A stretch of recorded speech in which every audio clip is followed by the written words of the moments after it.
Bonjour à tous, je vais vous montrer ici dans cette deuxième vidéo le suivi de commande et comment se passe la livraison de la Tesla Model Y. Donc, tout d'abord un petit rappel pour savoir comment se passe la commande. Tout d'abord je vous conseille d'avoir un parrain, donc vous pouvez avoir un lien soit par une personne de votre entourage qui a une Tesla, ou alors vous pouvez cliquer sur mon lien ou flasher le code qui est en haut à droite. Vous pourrez ainsi avoir des avantages. Ici en ce moment c'est 1000 km offerts. Vous pourrez voir sur la page de commande que le parrainage est bien appliqué, comme vous pouvez voir sur les captures d'écran. Je vais vous montrer ici comment se passe la commande. Donc vous flashez le code. Donc ça vous emmène sur une page. Attention, c'est aux États-Unis, donc il faut changer le pays.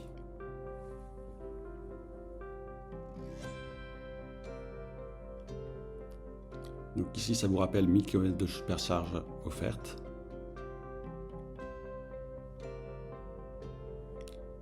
Donc là, on voit que le parrainage est bien appliqué. Ensuite, vous choisissez le mode de paiement, comptant LOA ou location longue durée. Et en bas, vous aurez le prix de chaque modèle avec le bonus déduit.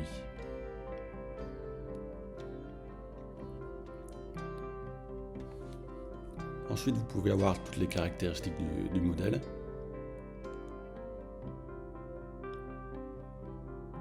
Et vous pouvez comparer les différents modèles. Donc les prix, les dates de livraison, l'autonomie WLTP, l'accélération, l'audio, etc. Donc vous aurez les différentes couleurs que vous pouvez choisir. Le blanc est de série, toutes les autres couleurs sont en option.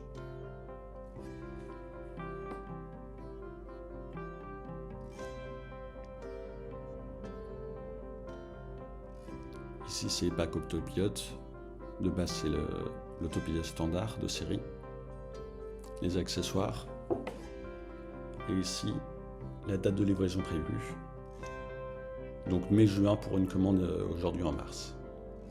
Et la compte de 250 € qui est payable via Apple Pay. Une fois effectué, vous aurez cette petite mascotte qui vous dira bravo, vous avez bien commandé votre modèle Y. Et ensuite, je vais vous montrer comment se passe le suivi de la commande. Donc pour ma part, j'ai commandé une Tesla Model Y Premium Grande Autonomie Propulsion. Donc je l'ai commandé le 18 novembre 2025 en coloris gris style, donc c'est gris foncé. Livraison prévue en février 2026 avec un parrainage appliqué. Donc 1000 km de supercharge offerte. Et j'ai commandé en accessoire un connecteur mobile. Donc c'est ce qui permet de pouvoir charger son véhicule sur une prise classique, une prise de domicile. Donc il faut savoir qu'avec Tesla, tout se passe sur l'application et vous aurez ici les 9 différentes étapes à remplir pour arriver enfin à la livraison. Donc d'abord la première étape, il faudra fournir les informations de livraison et son identité. Ensuite l'étape 2, c'est les avantages, donc c'est la prime CE, donc anciennement le bonus écologique. Ensuite, c'est si vous avez un véhicule à faire reprendre, c'est ici que ça se passe. La quatrième étape, c'est le financement. Donc il est modifiable ici. Ensuite, les informations pour l'immatriculation. Donc vous donnez procuration à Tesla pour qu'il vous fasse l'immatriculation. Et ensuite vient le rendez-vous pour la livraison avec la date et l'heure de livraison. Le justificatif comme quoi vous avez bien assuré votre voiture pour le jour de la livraison. Ensuite, le paiement final qui se fait par virement. Et enfin, accepter la livraison de la Model Y. Pour information, on n'est pas obligé de suivre l'ordre des étapes, on peut les faire dans l'ordre qu'on veut. Ensuite, vous recevrez une notification ou un mail dès qu'une étape est débloquée et alors vous pourrez continuer les différentes étapes. Alors pour commencer, moi j'ai eu un petit problème, c'est que j'avais déjà un compte Tesla et en payant avec Apple Pay, le site m'a automatiquement créé un nouveau compte avec l'adresse mail associée à mon compte Apple Pay. Du coup, j'avais une voiture sur chaque compte, ce qui n'était pas pratique. Et c'était pas plus possible de fusionner les comptes sans perdre le parrainage. Donc j'ai finalement gardé le compte qui a été créé et j'ai demandé au propriétaire de l'autre voiture de m'envoyer la clé sur ce nouveau compte. Je n'ai ainsi plus à utiliser l'ancien compte. Donc ici c'est la page d'accueil avec un rappel de la livraison, donc en février 26. Ici c'est tous les détails. Quand on clique dans les messages en haut à droite, on a un petit message de bienvenue. Donc on arrive à la première étape. Et là, donc, on commence l'étape 1. Ça commence avec la vérification de l'identité. Donc, on dit ici qu'on va nous scanner la carte d'identité. Donc, on dit quel type de carte on a. On sélectionne, on scanne. on vérifie bien toutes les informations. Nom, prénom, et ensuite on fait un selfie. Il est demandé ici un justificatif de domicile de moins de 3 mois et les informations pour la livraison. On nous demande de signer un document, on le lit ici et on le signe en le vérifiant avec un code sur le téléphone. Donc les informations sont en train d'être vérifiées, là on ne peut plus agir sur cette étape-là. Donc le lendemain, le 19 novembre, j'ai eu un message me disant que la vérification d'identité a échoué. Je ne crois pas que j'ai eu l'explication, mais c'est sans doute que le justificatif de domicile n'était pas valable. Donc je le renvoie, j'ai un nouveau message, et voilà, la vérification d'identité est terminée. Donc ici c'est les messages. Ensuite on peut continuer donc l'étape 1. On a ici toutes les informations qu'on peut vérifier, l'adresse de livraison, et voilà, l'étape numéro 1 est terminée. Donc si on clique sur voir en bas, on peut vérifier tous les détails, que j'ai cachés bien sûr, et les informations de livraison. Ici Tesla livré à Rennes, parce que c'est le centre de livraison le plus proche. Ensuite vient l'étape 2, pour faire la demande d'aide et savoir à combien on a le droit. Donc on rentre le type de paiement, le nombre de personnes dans le ménage, et le revenu fiscal de référence. Donc j'ai le droit ici à 4 200 € de prime. Il faut envoyer son avis d'imposition. Hop, voilà, je l'envoie. Et ici, l'étape est maintenant en attente de vérification. Donc là, si on clique sur voir en bas, ça nous dit qu'on est éligible. Et le DA, donc le conseiller Tesla, nous rappellera plus tard. Ensuite, ça peut continuer sur l'étape numéro 3. Donc si on souhaite faire reprendre un véhicule, donc voilà comment ça se passe. Donc on dit si c'est Tesla ou autre, et après on continue. Je vous montrerai plus tard. Je vous laisse mettre pause si vous voulez lire sur les conditions de reprise. Donc le soir même, le conseiller Tesla m'appelle pour continuer les étapes et continuer la demande d'aide de la prime CEE. Il nous dit que je suis bien éligible à la prime de 4 200 €. Et là, je ne sais pas pourquoi, on me redemande d'envoyer un avis d'imposition. Donc je le télécharge. Voilà, ça je le fais directement en ligne avec eux. Mon dossier est actualisé et je peux maintenant signer ce contrat et la demande d'aide. Donc la signature se fait en ligne.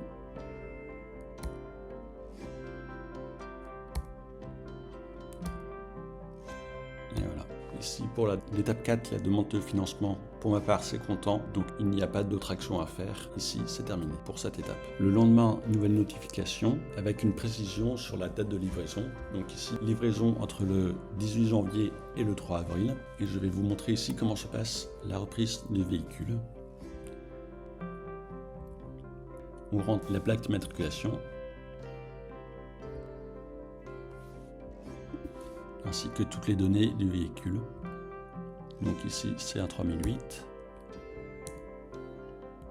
On demande s'il a été accidenté, s'il a été modifié, s'il y a une odeur de ski arrête ou encore s'il y a bien l'historique de l'entretien du véhicule.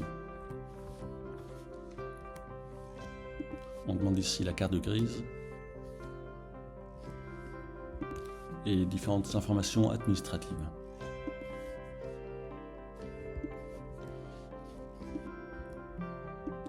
On demande ensuite les différentes photos devant, sur le côté, à l'arrière, encore sur le côté, et photos de l'intérieur. Les photos des jantes et des pneus, et la photo du tableau de bord. Voilà, une fois terminé, la demande de reprise est en attente de vérification et en attente d'estimation. Ensuite, l'étape 4, ça c'est terminé. Et ici, j'ai reçu un mail, il me semble, pour poursuivre les étapes de l'offre de reprise sur un site donc, qui s'appelle Tesla Eco, avec encore quelques informations à rentrer. Donc le relevé kilométrique, les dommages du véhicule. Voilà, on me demande le compteur avec le kilométrage et j'envoie donc la photo et c'est validé. Ensuite, les informations pour l'immatriculation, donc savoir s'il y a une ou deux personnes. Pour ma part, il y a 2 personnes. Donc on rentre nom, prénom de la première et de la deuxième personne, avec l'adresse, la carte d'identité de la deuxième personne, et voilà. Donc le 21 novembre, je reçois le connecteur mobile, donc c'était très rapide, livré en 3 jours, et j'ai également reçu l'offre de reprise. Donc j'ai reçu une notification, et je peux voir ici donc mon offre de reprise. Et là on peut accepter ou rejeter l'offre, avec potentiellement la raison de ce refus. Ici j'ai refusé parce que l'offre est trop basse, et voilà, cette étape est donc terminée. Le connecteur s'était envoyé par UPS, ça a été livré très rapidement en 3 jours. Et on revient donc sur la page d'accueil où c'est toujours précisé, livraison prévue entre le 18 janvier et le 3 avril. Ensuite, il ne se passe rien jusqu'au 11 décembre, donc on arrive ici en décembre, où je reçois une notification pour le changement de date de livraison prévue, qui passe maintenant entre le 28 janvier et le 24 mars. Donc ça se précise un petit peu. Ensuite, il ne se passe rien, le mois de décembre passe. On arrive en janvier, donc fin janvier, je reçois une nouvelle notification, comme quoi la livraison est prévue entre le 6 février et le 28 février. Donc là, ça se précise encore plus. La livraison approche et c'est l'occasion de comparer les différentes assurances pour savoir laquelle je sélectionnerai.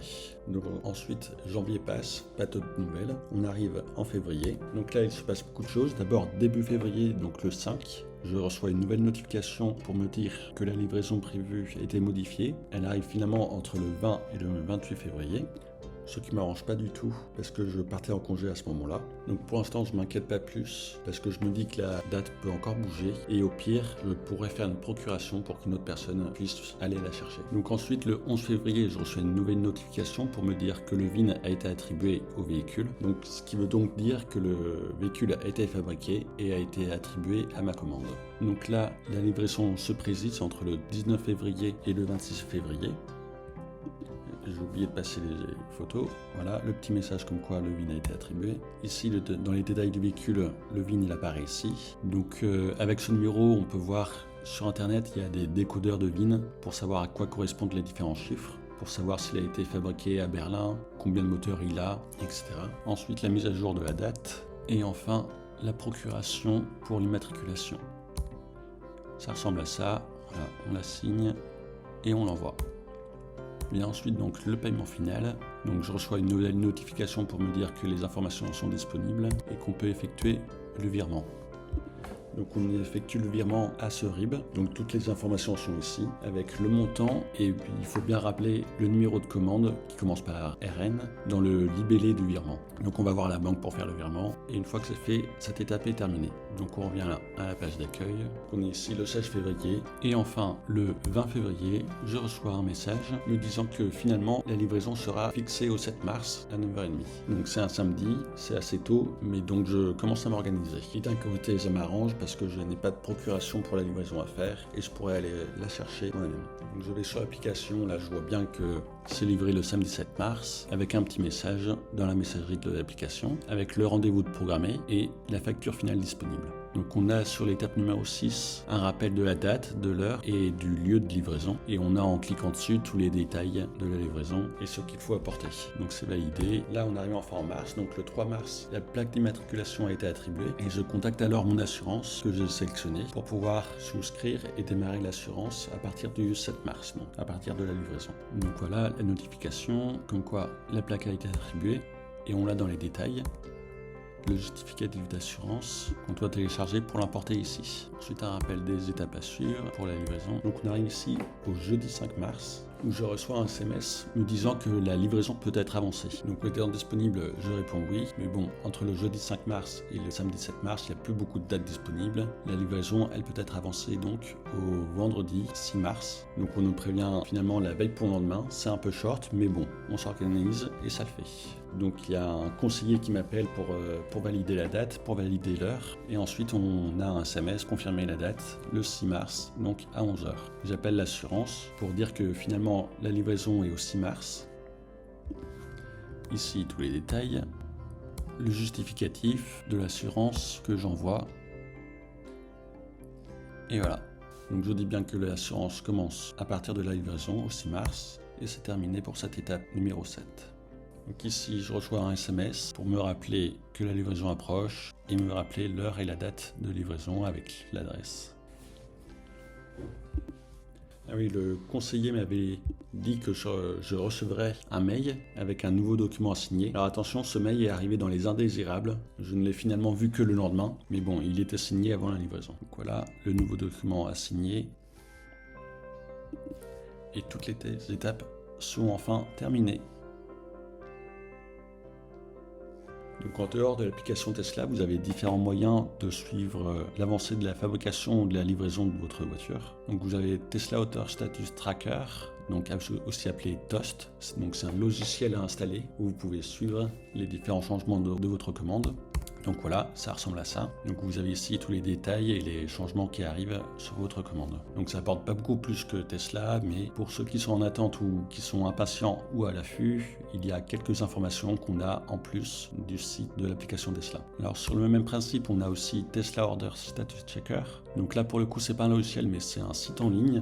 C'est le même principe, on a des informations en plus, un petit décompte et c'est surligné en jaune quand il y a des changements sur la commande. Ensuite, il y a aussi Find My Tesla. Donc là, c'est un site qui a été créé par un développeur français. Donc on a tout autant d'informations. Ensuite, l'interface est peut-être moins jolie que le précédent, mais ça a l'avantage d'être français. Et ensuite, il y a Nico Lagui qui a développé un site pour suivre les livraisons de Tesla en France. Donc c'est un outil collaboratif où chacun rentre toutes les informations de sa commande.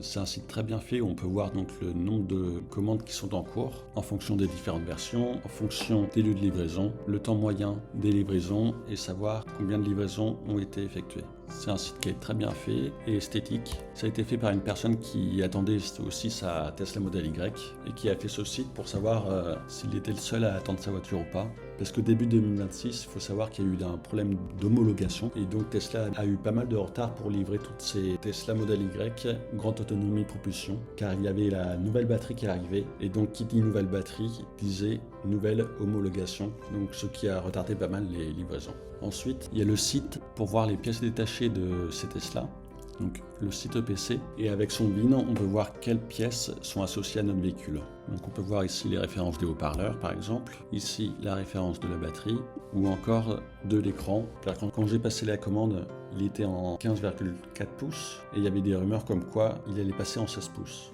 avec une meilleure résolution.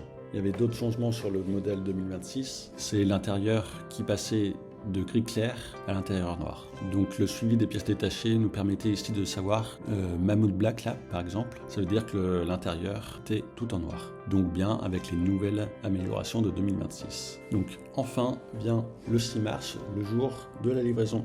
Donc là j'arrive le 6 mars au centre de Tesla Hub de Rennes. Donc j'arrive un peu en retard car j'avais un rendez-vous le matin, mais bon, c'était prévu, j'avais prévenu, donc pas de problème.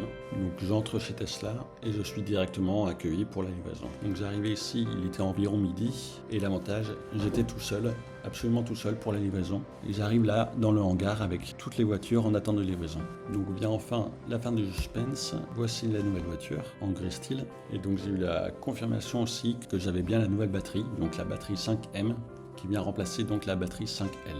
Donc je reçois la voiture qui est chargée à 99%, soit 572 km en norme EPA. Donc la norme EPA, c'est la norme américaine et c'est l'autonomie affichée à l'écran. Et elle sera donc à 577 km chargée à 100%.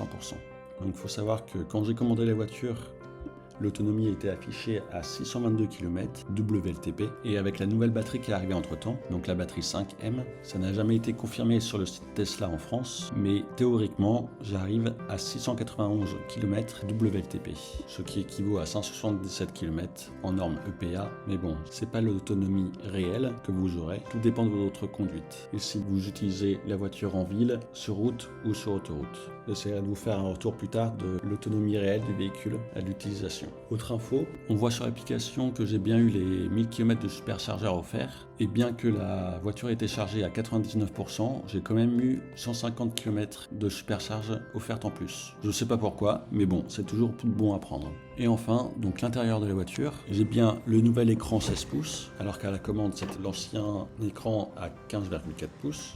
Donc le nouvel écran on le reconnaît parce qu'il est un tout petit peu plus grand, il a une forme un peu plus carrée et il a une meilleure résolution. Et ensuite, l'autre modification qui s'est confirmée, c'est le ciel de toit noir au lieu de gris. Donc certains aiment, certains n'aiment pas. Je pensais que ça allait être un peu plus sombre à l'intérieur, mais finalement, on s'y fait bien. Et l'avantage, c'est que c'est beaucoup moins salissant. Certains diront que ça fait aussi plus premium à l'intérieur. Ce qu'il faut savoir pour les livraisons, c'est qu'il existe des checklists en fait pour faire le tour de la voiture, pour tout bien vérifier, aussi bien à l'extérieur qu'à l'intérieur. On peut cocher pour vérifier si tout est bon, les papiers, les numéros, la plaque d'immatriculation, si la voiture n'a pas de défaut, de bosses, de rayures, etc.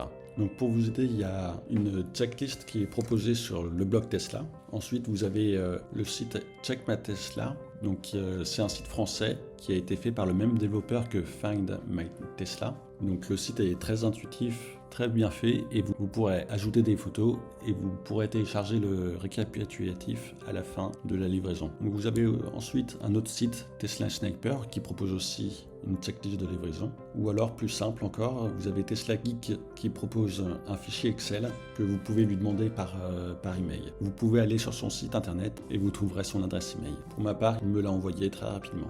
Voilà, on arrive sur la fin. Je vous laisse avec quelques photos et vidéos de la livraison. Et j'espère que ce petit retour vous aura été utile.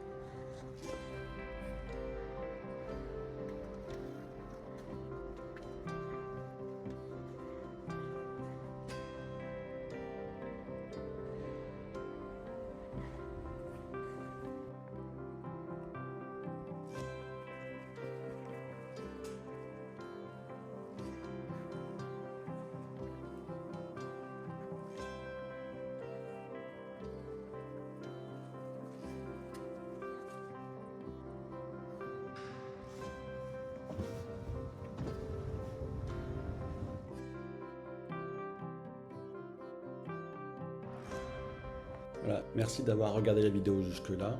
Et si vous avez des questions, n'hésitez pas à me les poser en commentaire. Je les regarderai tous et j'essaierai d'y répondre. Et si vous êtes sur le point d'acheter une Tesla, n'oubliez pas de prendre un lien de parrainage dans votre entourage ou le mien ici en haut à droite. Sur ce, bonne journée et peut-être à bientôt. Salut!